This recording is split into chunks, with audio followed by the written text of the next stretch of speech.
welcome to the channel. Welcome to Wonder Emporium Coaching.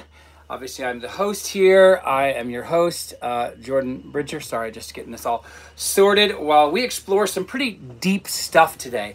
We're going to kind of meander through a little bit of neuroscience. We're going to talk a little bit about the Bible, but obviously not as a Christian document, but as a mind document, right? As a psychological document. Then we're going to talk about, is there such a thing as big manifestations? Is there such a thing as, can we manifest the impossible? Right? And so what I want to do, though, is why don't we talk about this Bible verse? Because remember, the Bible's not written as a historical document. We're not talking about real people, real events, real places, okay? Even though there might have been some around that storyline, right? And hello, right? That isn't really the point. And if you read Neville's work or Joseph Murphy's work, who were both students of Abdullah, then you'll also agree that, listen, the importance of the Bible is not that it's some religious document, it's that it's a guidebook to the inner self, okay? And I know I keep saying this every day is because I want to get away from turning it into a polemic, like, oh my gosh, you don't believe this and you don't believe... This is not about beliefs in that sense, right? This is about, what do you believe? That's really what this is about, okay? So, why don't we deep dive? So there's a verse, and I've talked about this in my 5-day challenge, okay? And there's a verse in the Old Testament, and it's a moment where the spies are looking at, they're looking to take over the camp, okay? Now that's a metaphor, that's a mental metaphor, okay? From you, right, going from one state to another. Anytime you ever hear the word city in Scripture, it's a state. Now what is a state? It's a body of belief. So then, for example, if you're moving from poverty to wealth, that's one city to another city, okay? So keep that in mind. As you deep dive into Scripture, right, again, it's not talking about historical events, not geographical places, and so on and so forth. It's talking about what's going on here, okay? So then even when you read about characters, don't worry about whether they are alive or not. That's not the point. The point is you are the character, okay? And your state or your mental state is what is personified as a city, okay? So again, shifting from being unloved to lovable, right? That's one city, moving from one city to the other. So there's these spies, okay, and they're going in and they're getting ready to take over a city. Now, there's this weird thing that happens, and the way, and this is a great example, right? Hey, Red Hood, welcome back again, by the way. So this one's probably going to be closer to about 40 minutes or something like that. But again, don't worry, this is going to be about what happens when your manifestations feel too big? What happens when they don't feel big enough? What happens when they feel impossible? We're going to talk about all of that. So again, but this is kind of the setup for it, right? And so in this story, you're the main character, which I believe the story is around Joshua and Caleb and all these other people. So all these other people are also representative of other thoughts and emotions that you're having, okay? So again, when you're in there, right, when they're in this story and they're looking and they look upon the new city that they want to take over, that's again a metaphor for you changing states from, let's say, obviously the easy one is poverty to wealth, okay? Then you're going to be sending in spies, which means feelers, right? Your emotions are going to go in and they're going to try to feel out what it means to feel like, right? And this is the kind of like exploratory stage of changing states, okay? So it's again a psychological metaphor. I know I'm repeating myself a lot because I do get people who are very adamant that, oh no, the Bible is a historical document and so on and so forth. So again, the whole metaphor, though, is that there's a pivotal moment, and that pivotal moment, and it even says it, and the way it says it is like, oh, this makes more sense this way, is that basically they, as in the spies who were spying out the new land, they said that they saw the giants, and they perceived them to be giants. This is very, very key. But then, the second part of that verse is, they then perceive themselves to be grasshoppers. Okay, so anytime you ever see the word see in Scripture, it's a mystical word that means perception or perceive or interpretation. Okay, that's key.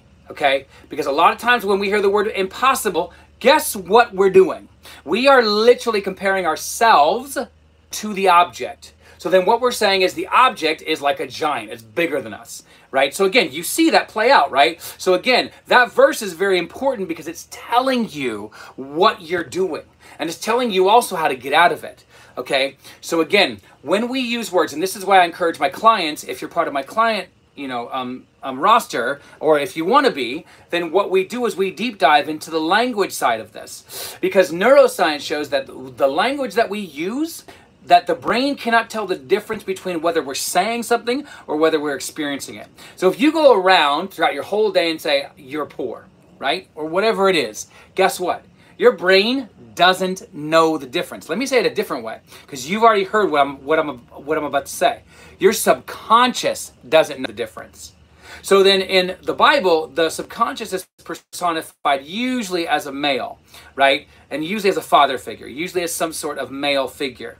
Okay, so then even in the story of Jacob and Esau, right? Esau is the hairy man, and what are humans? They're hairy, right? And so that's the outer self, the ego, okay? And then you have Jacob, who is the one who wants to supplant or take over Esau. That's what you want to do, but how do you do it? Well, it even says in the story of Jacob and Esau and Isaac that basically the father consciousness or subconscious, it says, come closer so I can what? Feel after you.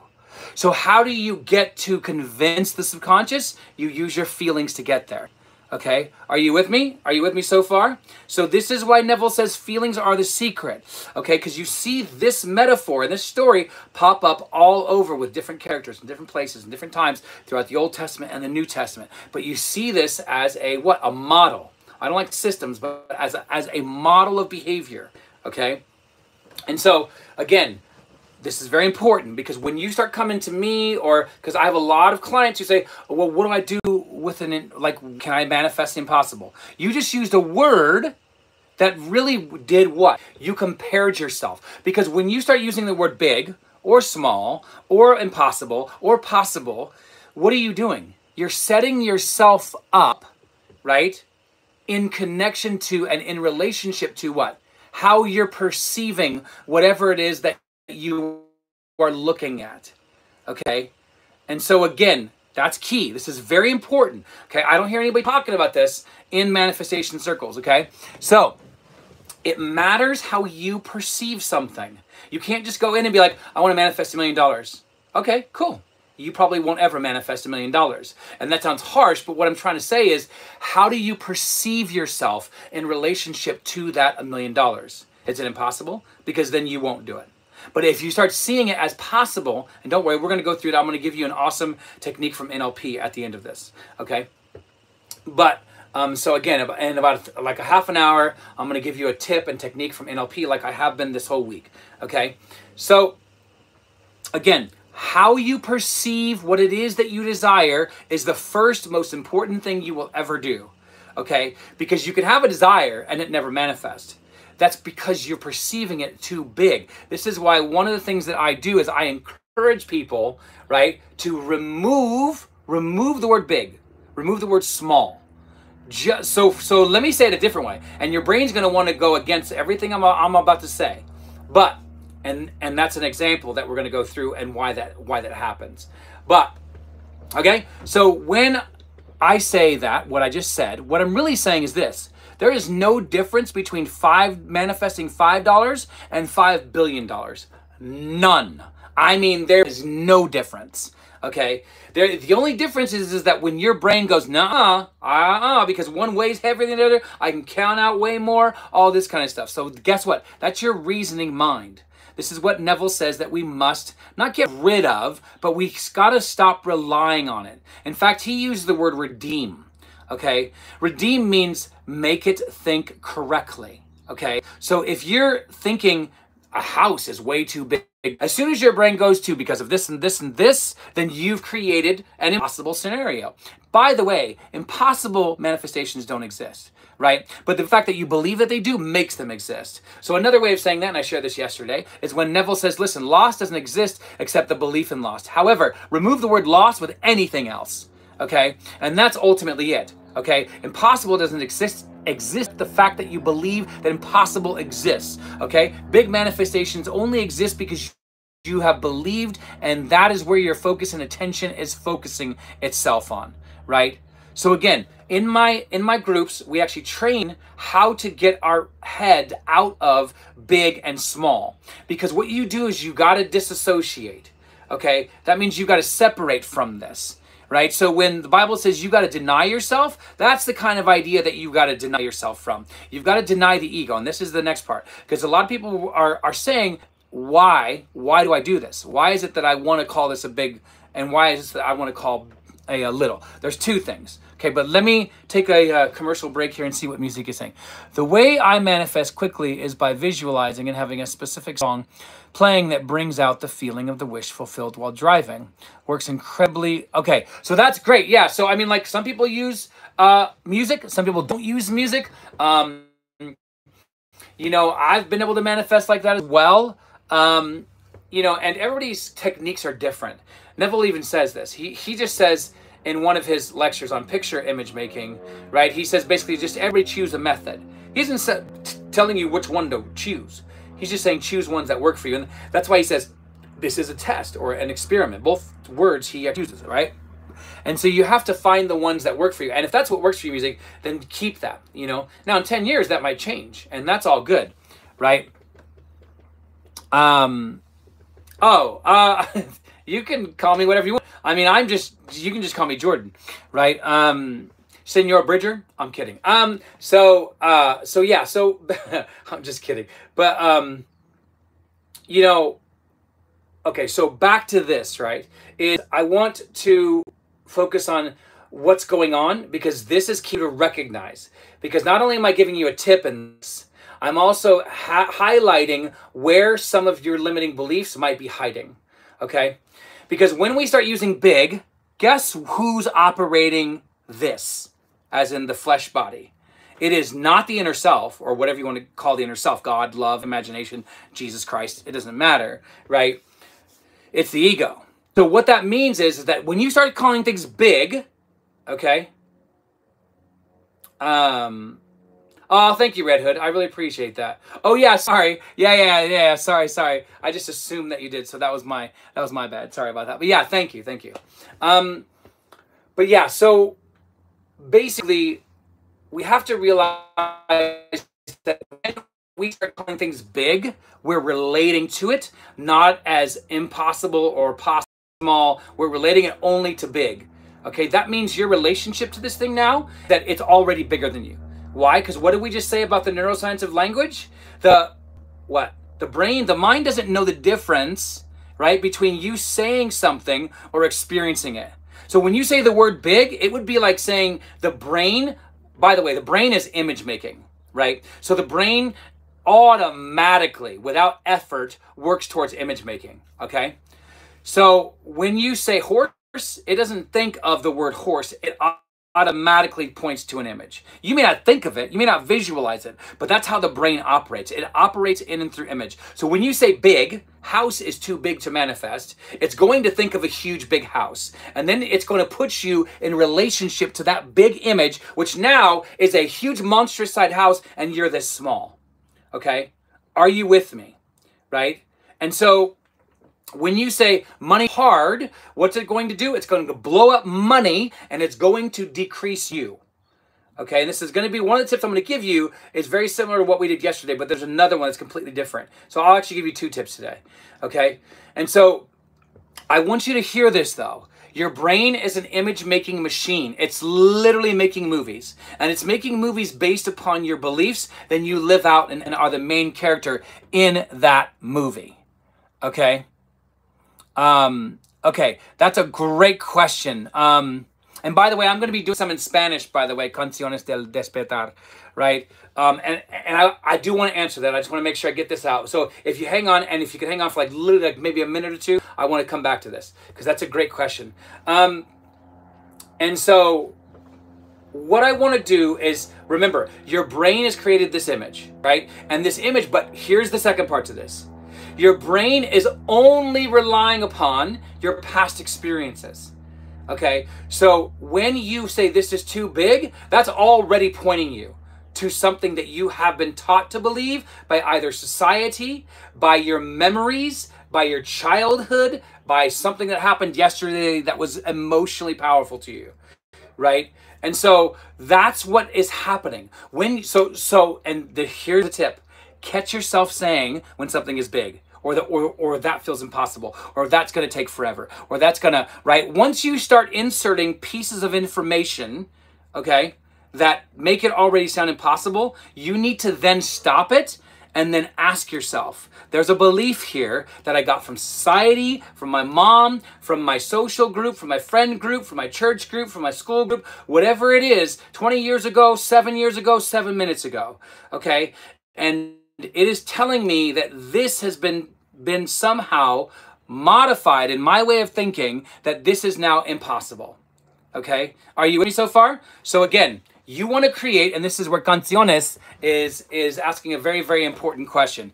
And this is partially one of the things, and I'll just go ahead and give you the tip now, but there's another tip that's new. Okay, so this tip is actually what we talked about yesterday. I'm not sure if you were on yesterday, Canciones, but, and so basically what you want to do is you want to create the image right now of the hopelessness, of it feeling too big, of it feeling too powerful, whatever it is, right? And so take that image, okay, and we're going to talk about interruption as well. But basically what you want to do is you want to create that image, and you want to sit in that image. You want to amplify the sounds, you want to amplify the emotions, you want to amplify the feelings, but also if you have to touch something or an action, amplify the action. And right now, the only image that you're creating is the one that's limiting, okay? Then you're living it, and you're breathing it, and you're feeling the anxiety, you're feeling the emotions. And then what I want you to do is I want you to slowly use these 3 knobs. And again, if you're new to this, basically if you listen back to my stuff, and this is from NLP, right? And so what you're doing is you're using these little knobs, and every time you physically, and I'm talking about like little knobs, and you're physically feeling like the ridges on those knobs, turning it up, turning the music, like the sounds up, turning everything up, the anxiety up, everything up, right? And then what you're going to do is I want you to turn it all down. And then when you turn it down, I want you to turn down the 3rd knob, which is color. So you're going to turn down the color of that picture, okay? Once you start doing that, though, I want you to start squeaking your voice. I want you to start squeaking their voices, if anybody is a part of it. I want you to start squeaking sounds, making it sound like a massive, funny, hilarious cartoon, right? When you talk like this, it sounds way more funny, right? Rather than when you're talking authoritatively, it sounds like you're talking like you have knowledge, right? So what is that doing? That's creating a separation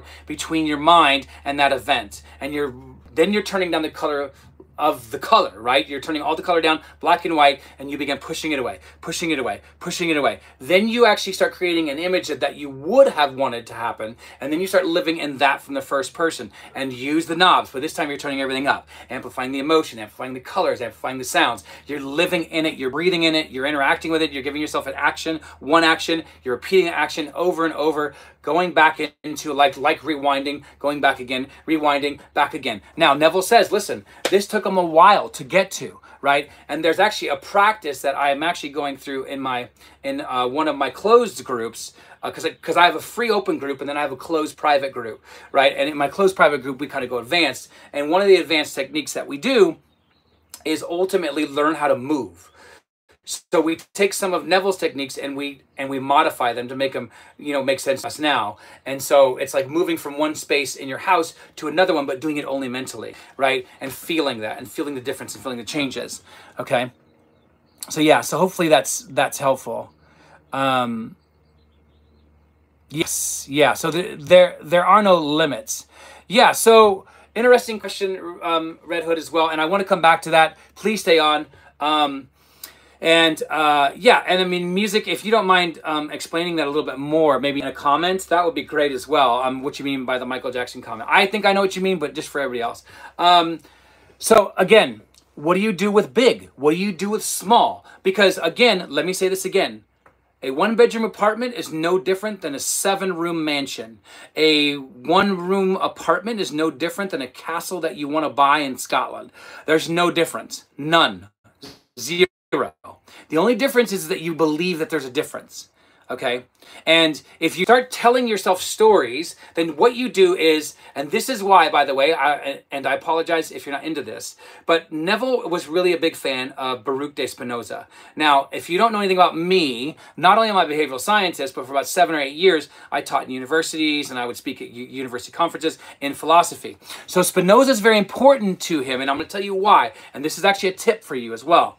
Okay, so Spinoza's one of his main ideas, right, was attribution. Okay, now this is very, very key. Okay, I'm gonna explain what that is. Don't worry, this is gonna make sense to you, and hopefully this will even make your manifestations more powerful because you're aware of it now. The reason why Neville liked him was this very reason: you never experience your idea. Okay, you experience a series of ideas. You're never experiencing a house. You're experiencing a what you think a house is because you've based your past experiences on it, right? Then you create links, okay, to the relationship based upon your emotions and memories and what you've been taught and what society teaches you and your religious groups and whatever it is that you're a part of, your identity, right? So you begin creating links. These links are not helpful, okay? These links are ultimately things in which you want to delink or separate. Okay, so for example, and this is what I do, where, by the way, I'm actually doing a workshop this week, $50, and we're going to talk about self-concept. And it's very connected to what I'm actually breaking down here. But and then we talk about how to build one, we talk about how to destroy one, we talk about how to sustain one. And then you get a workbook as well. And so, again, what you want to do, though, is you want to understand why Neville likes Spinoza. And so for the sake of manifestation is, for example, when you think of a house, or how about let's make it really easy, a cat, right? So let's just think of a cat, okay? When you think of a cat, you think of something that's hairy, and you think of something with a long tail. It thinks it's God. It yaks in your shoes, like all this kind of stuff, right? It throws up everything. It'll sit on the middle of your bed and pee everywhere, like depending on whatever his personality is. Here's the thing, Spinoza and Neville and myself, we actually disagree with that understanding. Because what you're really doing is you are experiencing all these separate things put together in one object called a cat. You are really experiencing its catness, not Katniss Everdeen, although that's a good movie. But you are experiencing all of the different elements, all of the different definitions, all of the different things, by the way, powered by your own experiences, right? So if you hear a cat and you hate it, well, then that's probably down to some sort of experience, right? Or something that you were taught about cats, or something that you've normalized, okay? But you're never experiencing the cat, you're experiencing the qualities of the cat. So you're never experiencing, for example, wealth, you're experiencing the qualities of wealth. Right? This is why I'm always breaking it down for people and saying you never manifest one thing. You're manifesting all of the things around it, right? You're manifesting your beliefs, your emotions, your history with it, the social pressures, if you accept those, right? Whatever it is, you're manifesting 5 or 6 things for one thing, right? And so you're experiencing it. Hence why, for example, Neville talks about the bridge of incidents and how the bridge of incidents just means, by the way, if you've never heard of that, the journey to you getting to your desire. Okay, that means things are going to happen, relationships are going to pop up, conversations are going to happen, phone calls, whatever, and it's going to bring you to your desire. Okay, and so he says that we may not be able to know the how, we may not be able to know the how of how it's going to happen or unfold, but our beliefs will influence it. Okay, so what does that mean? Well, let's say you want a house, but you have a belief that, you know what, escrow or the whole process of getting a house is a headache. Guess what? You're still going to manifest the house, but you're going to manifest the process of it being a headache along the way. Do you get what I'm saying? So you always want to actually check your beliefs, not just for the journey towards your desires, but also your desires and the relationship to the journey, getting there. Are you with me? Are you with me? So, again, this is what Neville is talking about when he's talking about Spinoza, right? But also he's talking about another thing that Spinoza talks about how nature abhors a vacuum. Now, what does that mean? Because I'm going to come back to, I think, who was it? Red Hood? Somebody was asking something along this line, okay? Basically, like, well, how do I overcome something? Like, how do I overcome a belief, okay?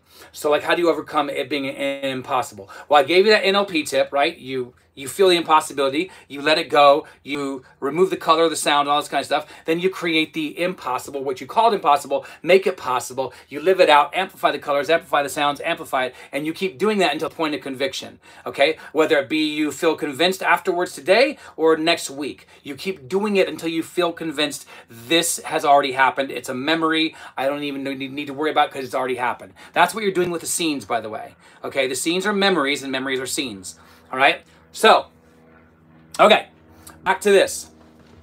Now, back to Spinoza, okay?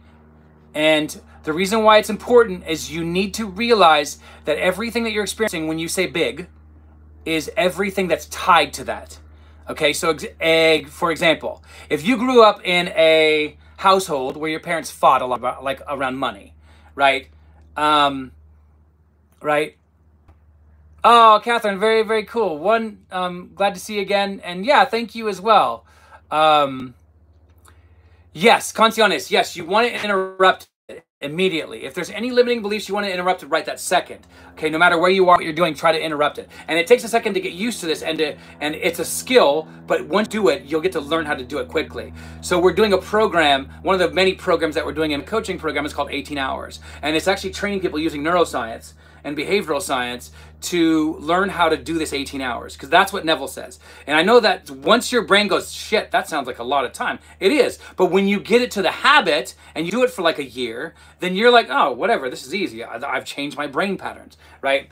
But again, what you want to do is to remove this temptation, is to realize that you are actually coming into, you are experiencing, what do we say? Let's go back to this example about growing up with parents who fought around money, which for some people is a common thing to happen, right? And it brings a lot of tension and so on and so forth. So when you're manifesting money, if you don't deal with that, you're bringing that into your bridge of incidence. You're bringing that into your manifestation, okay? Now, that doesn't mean that you should fear that, by the way. That doesn't mean that you should stop manifesting money. That doesn't mean that. What that means is, since you're aware of it, begin the healing process, okay? Begin the process of actually reducing it down to size, doing that image making technique that I just gave you, okay? And just make it fun, make it funny, and start distancing yourself from it, right? Make fun of it, right? And that's one major way that can actually help you throughout this whole thing, okay? And so, again, that's why Neville liked Spinoza, because you're never just, so again, you're never just bringing one thing in. When you say, I want a house, I want wealth, where does your mind go? Because the thing that you should be doing and your mind should be going to is the new image, right? Is the thing that you should be doing is you should be steering, directing not only your thoughts, but that's very key as well throughout the day and after the scene, right? But you should be steering everything. When you steer that thought, it's not just like an affirmation. This is why Neville wasn't always pro-affirmation, but he also wasn't against it. So I like a lot of people say he was against it. I disagree with that. Because even the lullaby method, right? He actually talks about this. And that's actually a form of affirmation. What he's saying is you've got to get to the point where the affirmation means something to you. Okay? And so when you're using affirmations throughout the day, like I'm rich, I'm wealthy, money comes easy to me, whatever you're using, your brain should be steered towards the new memory that you just created. It shouldn't be steered towards, well, when I was 7, right? Because you're going to want to tell that story. And I know I've said this and I'm like a broken record with this one, but it's one of my favorite things that I've discovered, is that when it says, right, the squeaky voices, is, hi. And so, hi, kids. And so, sorry, I just distracted myself. But I mean, basically, you want to steer any memory, any belief to the new memory or to the new affirmation. You want to create a circle. You want to create a circle of thoughts that are supportive of each other, okay? And that's also your self-concept, by the way. So again, what you're doing and what you want to do when you're talking about big and small and tough and right, you don't want to talk about that anymore. You want to give that up. That's what the dead bearing the dead means, right? That's what it means when he says deny yourself, okay? When you want to take up the cross and follow me. The cross is the human body. That's a metaphor for the human body. So take up your human body, take up your cross and follow me. But to do that, you have to deny yourself, deny your ego, deny your false beliefs, deny your limitations, right? And so I want you to be keeping that in mind, right? You're denying it. That means you're not giving it more oxygen. You want to actually suffocate it, okay? And so, again, that's one thing that you want to do. All right, so let's keep going. And I'm trying to think of where to take us. So, okay. So, I'm just going to look at the questions here just for a second, and then we'll continue, and I'll give you that last technique as well. So I tried visualization, but it's hard to create a new image. I prefer clear mind and a voice I have. Okay, so, all right, so how do you create a scene, okay? And I'm going to do this as another workshop that you can sign up to in my Discord. And I think there's a link on my bio, and that one's a free entrance, so you don't pay anything. And so, again, when you create a scene, because and a lot of people give up really quickly on the scene thing, you know, and the reason why that works is because it impresses very quickly on the subconscious, right? Whereas if you want to just use affirmations, you've got to do it more. So, for example, Joseph Murphy, who is also a student of Abdullah, just like Neville, he argues that you should be doing affirmations, and he says 10 minutes twice a day. And when he says 10 minutes, he's being literal. That means put on a timer and do this thing, right? And again, you're going to have to steer your mind back, right? And so you're using the image. Now, here's the thing. Neville says that we should be able to get to the point where we can actually impress our subconscious within 10 to 20 seconds. That's his words, not mine, okay? That means, now keep in mind, people hear that and they're like, oh my gosh, I'm not doing it right. No. You've got to keep in mind, Neville wrote this while he was experiencing things. So you can't say, well, he figured it out and cracked the code within the first week. No, he didn't. It took him about 6 years, okay? So give yourself some love, give yourself some patience, give yourself the opportunity to discover, right? Don't give yourself so much pressure, okay? So what you want to do, back to this, is, again, when you are tempted to look at an issue as big or impossible, stop it, ask why. That's your first technique. Why? Because why is going to lead you to a memory or to a belief. And that belief is going to lead you to an emotion. That emotion is going to lead you to a memory. Okay? And so you're going to then be able to trail this back. If it takes you a few days to get there, do that. Figure out, right? Or even ask the inner self. This is a technique that I do. Anytime I want to deal with a limiting belief or memory, I'll ask the inner self, hey, can you show me? The longest it's ever taken me is about a week. And then something will pop up and say, oh, that was totally it. Yeah, that was it. So then I do now the work of using new scenes and creating new scenes and new images. But know that this whole idea of creating images, even to Neville, took time. And he even said, even his own meditation practice, he said, was the plowman's labor. Okay, what that means is this is hard stuff. Like, this isn't like, oh, I'm going to do this overnight. No, you won't. And it's okay. Like, it's okay for this to take time. Yes, you can still manifest stuff while you're doing this. But the first and foremost thing is stop comparing. Because guess what you're comparing? You're not just comparing objects where you have like a one-bedroom apartment, where you're like, I'd love to actually, right? I love, you know, to get a 7-room mansion, but I can only do this now. Okay, well, guess what? Go ahead and get whatever you can get now. But then you don't let go of this one. Right? That's what Neville says, and that's what the Bible says when they use the word destroyed or fools or folly, is that when you give up on your desire, okay, is when you're like, yeah, but that's what a fool does, right?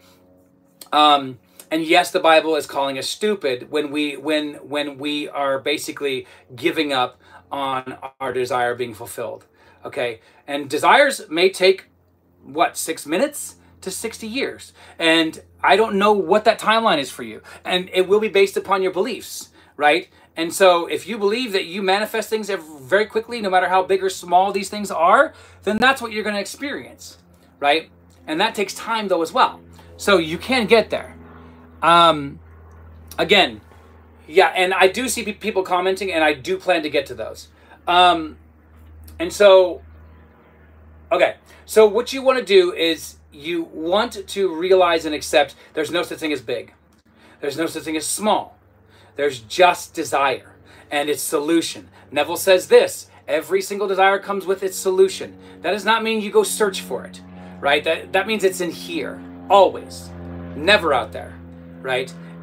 In here might lead you to steps out here to get it, but it's always in here. You feel satiated, you feel satisfied, you feel happy, you feel joyful, you feel purposeful.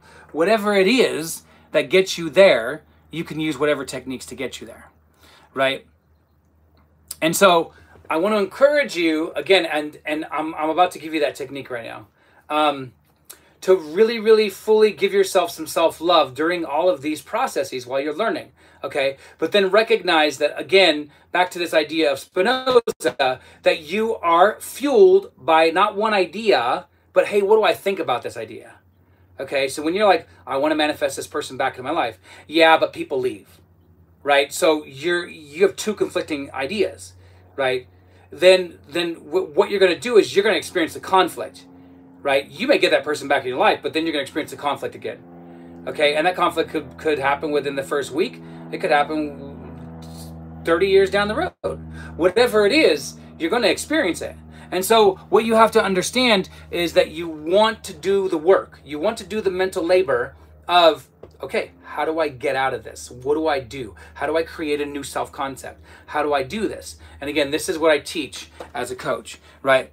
But let's get to this tip and strategy, and then I want to go back through the comments. Thank you for commenting, by the way. So this one is called the Circle of Excellence. It's really cool because and I'm going to tell you why I'm giving you this one, because you're going to be like, well, this doesn't make sense in this context. Trust me, it does. When you are talking about how a desire is big, guess who you're saying is small? You are. Not only you, though, your capacity to create is small. So then you start building up a belief of, I can only manifest small things. So guess what? You're only going to manifest small things, right? So then we have to build up your capacity, okay, to be able to see I am big. And you have to trust the inner self. Because remember, the ego doesn't create.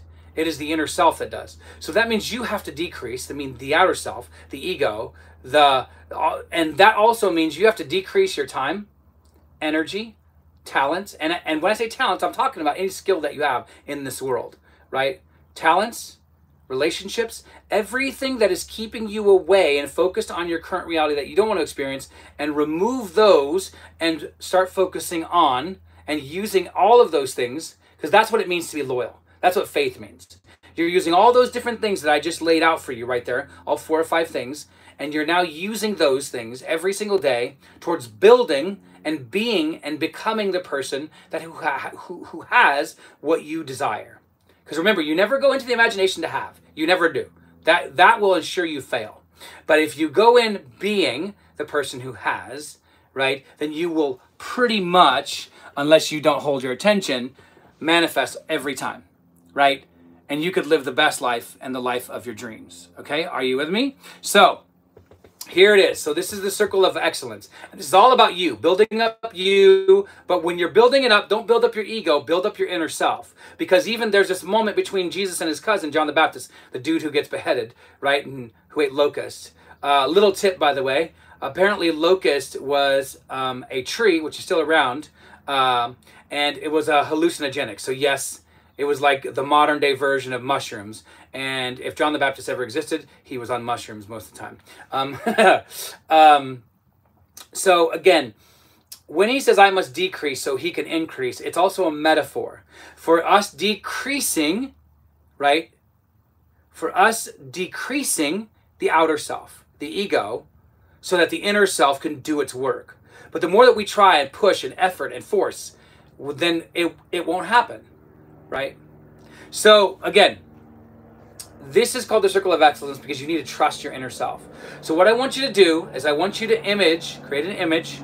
And again, if you can't do the image thing, then try to imagine with your eyes open, like daydream, right? So imagine and close your eyes and imagine this huge, and you can decorate this circle however you want. But like, I mean, it could be like with different images, it could have like cool circles, but basically you want a circle.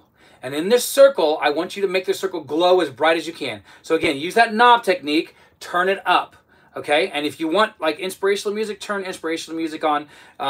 or you can play inspirational music in your imagination, right? You don't have to have music at all, okay? But I want you to, but this circle is for you, but it's for your inner self. So what I want you to do is I want you to imagine that this circle is filled with all the power in the world. And I'm talking about every inch of power and strength and innovation and ingenuity and creativity and everything, wisdom, whatever it is, right? You fill that circle with that, okay? And you choose a light, like a color, okay? Whether it be gold or blue, purple, whatever it is. What I want you to do is there should be only one knob, unless you have music. You should have one knob, and that is just going to ramp that brightness up to the point where it almost feels like you're like this in your imagination, right? Where you're like, oh, this is too bright, okay? And then turn it back down until it's like chill. And what I want you to do is I want you to go and I want you to step into that circle. And I want you to feel the excellence. I want you to feel the power. I want you to feel the ingenuity. I want you to feel the creativity. I want you to feel all of that. And then when you're in it again and you think, oh man, this is too much. I feel like I'm going to burst out of my skin. Turn the knob up again times 10. Okay, amplify those feelings. Feel the power. Feel the creativity. Feel the ingenuity. Feel it, okay? Because that's the kind of power that you already have. You've been able to do that without me doing it for you. Yes, I'm telling you what to do, but you're doing it yourself. I'm not sitting there feeling for you. And the reason why that's important is because you're doing it. You're actually doing it. And that power is coming from who? Not from me, from you. So you need to realize that that's the power you have to create. So then when you feel that power, feel that as a bigness, feel that as a strength, feel that as, oh, there's nothing impossible. Right? Sit in that. If it takes you 10 minutes and you feel like everything's possible, like you could think of the weirdest thing ever, like you just saw like a VW bug like fly across your room, whatever it is, and you're like, yeah, that's totally possible, right? Then you know that you've impressed the subconscious with this new form of power where you actually don't care about whether something looks big or whether your friend says it's big or your mom says it's impossible. Whatever it is, it doesn't matter anymore. So again, and also don't forget to anchor it, right? So again, you could bang your chest, you can do the whole thumb to index finger. And remember, you're doing this always more than once. If you could do it twice a day, great. If you could do it once a day, great. But do it as much as you can, and you want to anchor it, because it usually takes about 14 days of this process to actually fully anchor this, okay? And then again, use it whenever you feel like, oh, this is impossible. Nope, stop it, ask why, trace the memory back, then when you can and trace the memory back and you do the whole Mickey Mouse squeaky kind of scene that I just taught you at the beginning, right? Then what you do is you let it go, and then when you're creating the new scene, pinch these two fingers together, right? And you're going to amplify that power back into you. And again, you could use this anytime, anywhere, right? So again, there's more to come. I plan to obviously do another one of these, maybe even 7 days. So you might have 3 more days of me doing this. These are just impromptu. But again, I'm doing loads of more as part of the coaching program. Would love to have you guys on board. So if you're interested or if you have any more questions about it, email me. My email is in the bio. If you want to join the free Discord, you can join that. That should be there as well. But thank you all for being here. Thank you for being awesome humans. Again, I really believe in this stuff, and I believe in your ability to use it. So thank you for taking time out of your busy day, and I will see you soon and sometime tomorrow. So thank you again. Be safe in the world.